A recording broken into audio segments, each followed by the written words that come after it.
Today we're going to do the voice of Vito Corleone, portrayed by Marlon Brando. All of the voices we have covered so far in this series have had one primary component that really made the voice sound like the person or character we were trying to impersonate. I'm excited for today's voice because it really requires a synthesis of all of the components working together in just the right way to get this voice to sound the way we want it. That being said, let's break this voice down. Component number 1, the vocal cords. One of the most interesting things about Vito Corleone's voice in The Godfather is that for such a powerful man, he does not have that powerful of a voice. Part of this is accomplished by the vocal cords. His pitch is fairly neutral to slightly higher than neutral. He often speaks with lots of decompression and a little bit of breathy distortion. This gives his voice a real belabored quality. I'm gonna make him an offer. I'm gonna make him an offer he can't refuse. Component number 2, the larynx. One of the aspects that gives his voice the brightness that it has is the position of the larynx. The larynx is definitely raised for this voice. Without the raised larynx, it will sound like with the raised larynx, it will sound like Raising the larynx also makes the voice have a bit of a constricted quality to it. Component number 3, the tongue. The tongue is responsible for the way he articulates his sounds. More on that when we get to component number 5. Beyond just his articulation, however, the tongue is also responsible for his resonance. The tongue is very high up in the front and pushed forward. This, combined with the height of the larynx, makes his voice have a brighter and more constricted quality. Component number 4, the soft palate. We know from past videos that if we raise the back of the tongue and lower the soft palate, that sound is directed into the nose. We have always had to strike a balance with how much nasal resonance versus how much oral resonance we use for each character. For this voice, we will need more nasal resonance than ever before.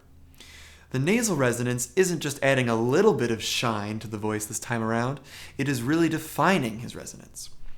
If we take that decompressed voice, raise the larynx, push the tongue up and forward, and lower the palate for nasal resonance, we are well on our way to sounding like Vito Corleone. You don't even think to call me Godfather. Component number 5, articulation. Vito Corleone typically has pretty poor enunciation. This is due to a couple of factors. First, as we mentioned earlier, his tongue is pushed very high up and forward. We also want to try to widen and flatten the tongue. This makes most of his sounds poorly articulated and lethargic. Rumor has it that Marlon Brando would actually stick cotton wads in the sides of his mouth to help him learn this type of sound. The position of the jaw affects the sound as well, as Marlon Brando typically juts the jaw forward. Lastly, because of how much nasal resonance is used for this voice, plosive sounds such as p, b, t, d, k, g will sound a bit weaker and less precise. In order to make a plosive sound, the soft palate has to close off access to the nose to be able to build up enough pressure to allow for that explosion of air. But if we are lowering the palate and allowing all of the sound and air to go into the nasal cavity, it will not enable the plosives to be as strong. Component number 6, prosody. Vito Corleone's prosody has a very belabored cadence. You will notice these Peaks and valleys. peaks and valleys in which his pitch Rises and then almost collapses. He typically falls in pitch towards the ends of his sentences. Let's recap. Component number 1. The vocal cords. We want to decompress the vocal cords so that we can give that weaker quality to his voice. Component number 2. The larynx. We want to raise the larynx to add some brightness. This will also help to give the voice a constricted quality. Component number 3. The tongue. Raise the tongue in the back and push it forward. Component number 4. The soft palate. We want to lower the soft palate a lot to allow a good degree of nasal resonance to occur.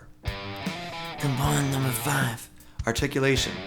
We want to poorly enunciate our sounds, raise and widen the tongue, and jut the tongue and jaw forward. Component number 6. Prosody. We want his prosody to have a belabored cadence, with peaks and valleys Of rising and falling inflection.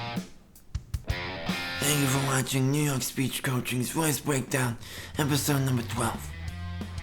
Be sure to check out future episodes of Voice Breakdown, the show where we teach you how to imitate some of the most iconic voices. See you next time.